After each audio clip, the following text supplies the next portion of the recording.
Good morning guys, panibagong araw na naman at panibagong pag-asa. Pasok na naman tayo sa work guys. Lalakad na naman tayo. Naglalakad lang pala ako guys, no? Puntang work mga 2 kilometro. Ayan yung bahay ko dyan, yun sa likod.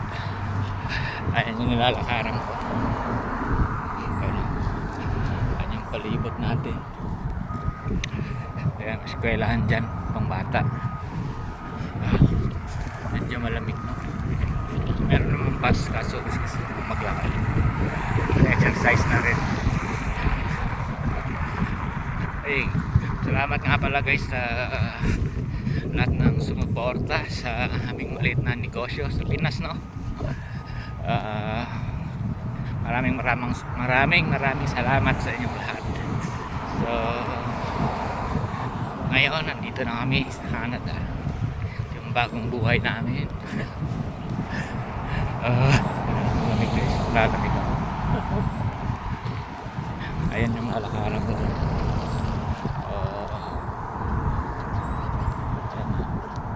Medyo bundok. Ayan.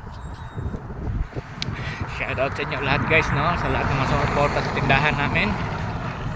Sana God bless sa inyong lahat. Ganito pala pag nagbablog guys, para kang tanga, sasalita kang mag-isa, no? Ayan, no? Wala tao.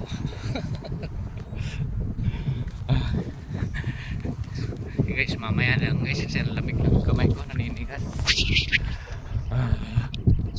Bye guys, see you later na lang.